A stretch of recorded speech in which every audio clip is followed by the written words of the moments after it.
మన inner peace YouTube ఛానల్లో awareness, ఎరుక, జాగృతి సెషన్స్లో ఈరోజు ఎపిసోడ్కి మీ అందరికీ స్వాగతం అండి.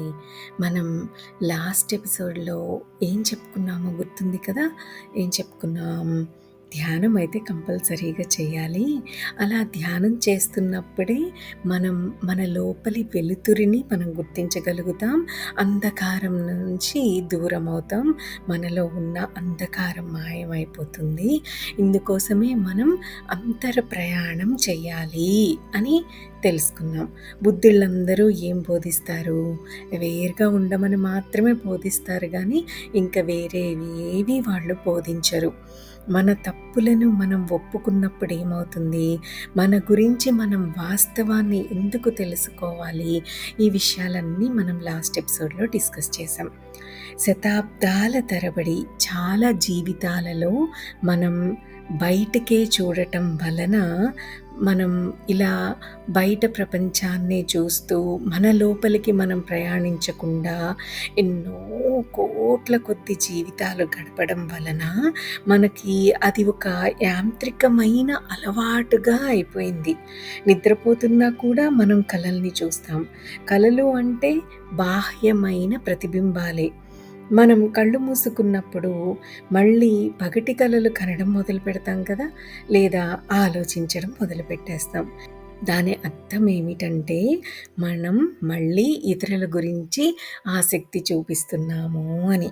ఇది ఎంత దీర్ఘమైన అలవాటుగా అయింది అంటే అక్కడ చిన్న విరామాలు అయినా కూడా ఉండవు. మన సొంత ఉనికిలోకి ఎక్కడ నుంచి అయితే మనమెవరమో తెలుసుకోవడానికి క్షణదర్శనానికి అవకాశం ఉందో ఆ అంతరాత్మలో చిన్న కిటికీలు కూడా ఉండవు. మొదట్లో అది ఒక కఠినమైన పోరాటమే. అది మనకి చాలా కష్టంగా ఉంటుంది, ప్రయాసగా ఉంటుంది. కానీ ఇంపాసిబుల్ మాత్రం కాదు. ఒకవేళ మనం గట్టిగా డిసైడ్ అయ్యి నిశ్చయాత్మకంగా ఉంటే, ఒకవేళ మనం లోపలి అన్వేషణకి ఒడంబడి ఉంటే, ఇప్పుడో లేక తర్వాతో అది జరిగి తీరుతుంది. మనం కేవలం తవ్వుకుంటూ పోవాలంతే. మనం అలా చీకటితో పోరాడుతూ ఉండాలి. త్వరలోనే మనం ఆ చీకటిని దాటి వెలుతురు యొక్క ఆవరణలోకి ఎంటర్ అయిపోతాం. ఆ వెలుతురు యథార్థమైన ప్రకాశం. సూర్యచంద్రుల కాంతి కంటే చాలా ఎక్కువ సత్యమైనది. ఎందుకు అంటే బయట ప్రకాశాలన్నీ ఐహికమైనవి, ప్రాపంచికమైనవి, అనిత్యమైనవి. అవన్నీ ప్రస్తుతం కొంత సమయం వరకు మాత్రమే. సూర్యుడు ఒక రోజున నశిస్తాడు. చిన్న చిన్న దీపాలు వాటి ఉత్పత్తి స్థానాలని వ్యయం చేసుకోవడం, ఉదయాన్నే నశించిపోవడమే కాక సూర్యుడు కూడా అంత అమితమైన ఉత్పత్తి స్థాయి ఉండి కూడా ప్రతిరోజు నశిస్తాడు. మళ్ళీ నెక్స్ట్ డే వస్తాడు. సూర్యుడు నశించినప్పుడు దాని నుంచి మనకు ఎలాంటి ప్రకాశం రాదు. ఎన్నాళ్ళు జీవించినా అది మాత్రం శాశ్వతం కాదు. లోపలి ప్రకాశమే శాశ్వతం. లోపలి ప్రకాశానికి ఆది లేదు, అంతం కూడా లేదు. ఓషో మన తప్పుల్ని వదిలేయమని చెప్పడంలో ఆసక్తి లేదు. ఆయన ఉద్దేశం మనల్ని మంచిగా చేయాలని, మన నడతని మెరుగుపరచాలని కాదు. అలా అస్సలు కానే కాదు. మన నడతలు, మన గుణంతో ఓషోకి ఎలాంటి సంబంధం లేదు, ఎలాంటి శ్రద్ధ కూడా లేదు వాటి మీద. సో ఆయన మనకు ఎరుక గురించి మాత్రమే ఆసక్తితో చెబుతూ ఉంటారు. ఎరుకతో ఉండటానికి మనల్ని ట్రైన్ చేస్తూ ఉంటారు. సో ఎక్కువగా చురుగ్గా ఏమరపాటు లేకుండా మనం మారాలి.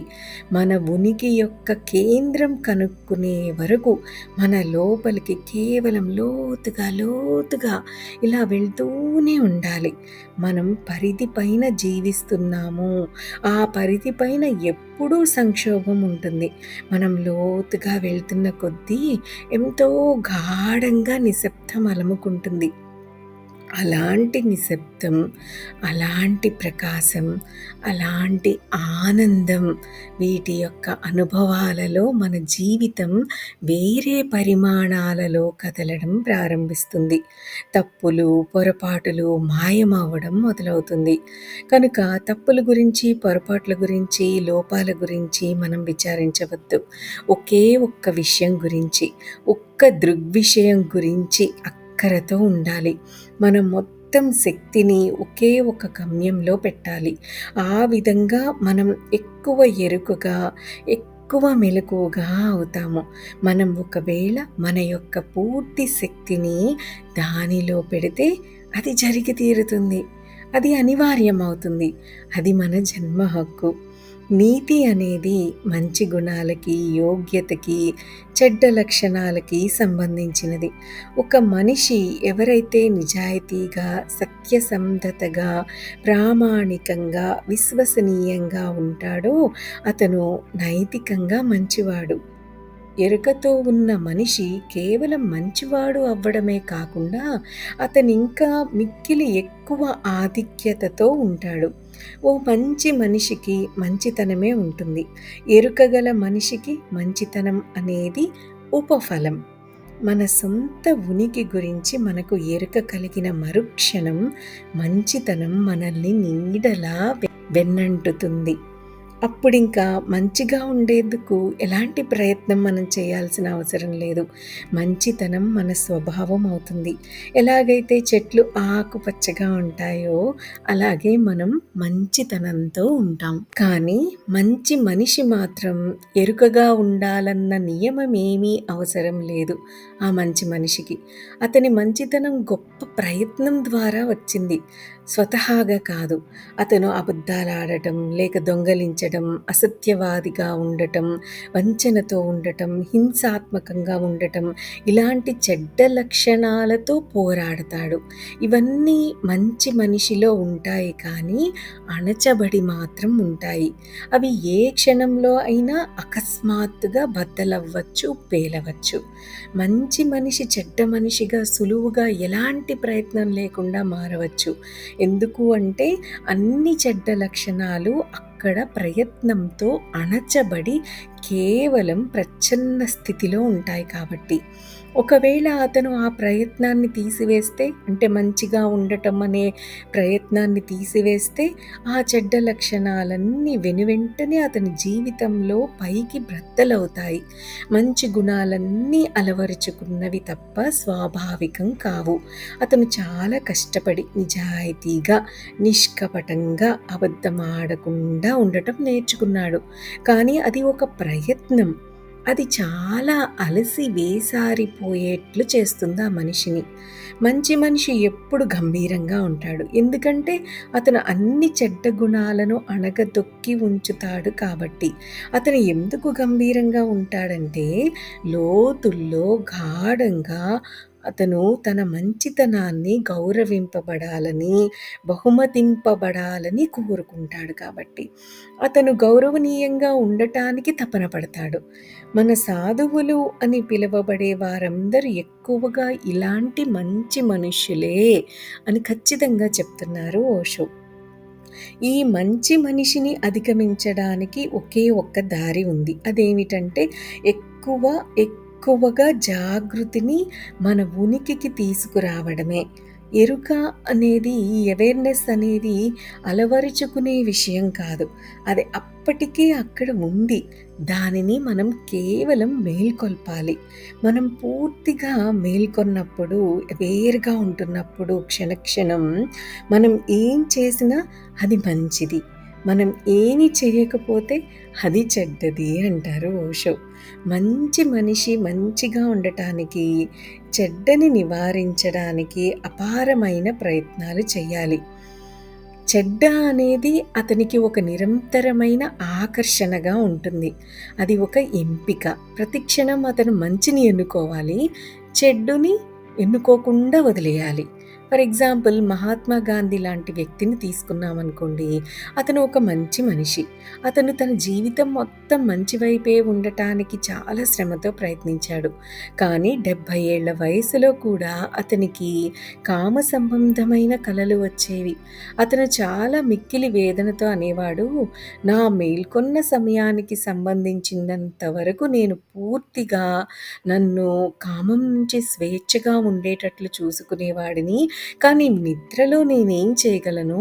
పగటి వేళ అణిచిపెట్టబడ్డవన్నీ రాత్రి వేళల్లో కలల రూపంలో బయటికి వచ్చేవి" అనేవాడు. ఇది ఒక సంగతిని చూపిస్తుంది కదా!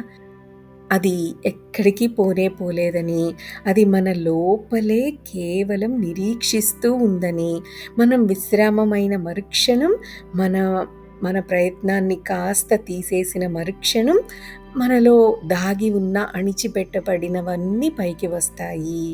నిద్రలోనైనా కనీసం మనం విశ్రామమయ్యి మంచిగా ఉండేందుకు చేసే ప్రయత్నాన్ని వదిలేయాలి కదా! అప్పుడే అణిచిపెట్టబడినవి కనీసం నిద్రలోనైనా కలలుగా వస్తాయి. అప్పుడు మనం అణిచిన అన్ని చెడ్డ గుణాలు మన కలల్లో రావడం మొదలవుతుంది. అణచబడ్డ మన కోరికలే మన కలలు. మనిషి నిరంతరమైన పోరాటంలో ఉంటాడు. అతని జీవితం సంతోషకరంగా ఉండదు. అతను మనస్ఫూర్తిగా గుండెల నిండా నవ్వలేడు. అతను పాట పాడలేడు. అతను నృత్యం చేయలేడు. ప్రతి విషయంలోనూ అతను ఎడతెగకుండా న్యాయ నిర్ణయాలు చేస్తాడు. అతని మనస్సు నిందలతో, తీర్పులతో నిండి ఉంటుంది. అతను తనను తాను మంచిగా ఉంచడానికి ట్రై చేస్తూ ఉంటాడు. కాబట్టి ఇతరులని అదే గుర్తులతో న్యాయ నిర్ణయం చేసేస్తూ ఉంటాడు. జడ్జి చేసేస్తూ ఉంటాడు. అతను మనల్ని మనల్నిగా అంగీకరించలేడు. ఒకవేళ మనం మంచిగా ఉండేటందుకు అతను చెప్పే అధికారమైన అర్హతలు, లక్షణాలు తెచ్చుకుంటే మాత్రమే అతను మనల్ని అంగీకరిస్తాడు. అతను జనాలను వారెలా ఉన్నారో అలా అంగీకరించలేడు. కాబట్టి అతను వారిని నిందించి తప్పుపడుతూ ఉంటాడు. మరి దీని గురించైతే ఒక్కసారి ఆలోచించండి. మనం స్వతహాగా మన లోపల నుంచి మంచిగా ఉంటున్నామా? మనం మంచిగా ఉండటాన్ని అలవాటు చేసుకుంటున్నామా? మంచిగా ఉండటాన్ని ప్రయత్నిస్తున్నామా? మనలో కొన్ని గుణాలను అణిచిపెడుతున్నామా? మనం ఎప్పుడూ డిసైడ్ అవ్వడంలోనే మన మనస్సు పూర్తిగా టైమ్ స్పెండ్ చేస్తుందా? ఏది మంచిది, ఏది చెడ్డది అని మనల్ని మనం ఒక్కసారి పరిశీలించుకుందాం, కరెక్ట్ చేసుకుందాం. మన లోపలికి మనం మన ఉనికి యొక్క స్థానాన్ని కనుక్కోవడానికి మన అంతర్ప్రయాణాన్ని మాత్రం మనం చేస్తూనే ఉందాం. దట్స్ ఆల్ ఫర్ టుడే అండి. Have a great day. Thank you. Thank you. Thank you.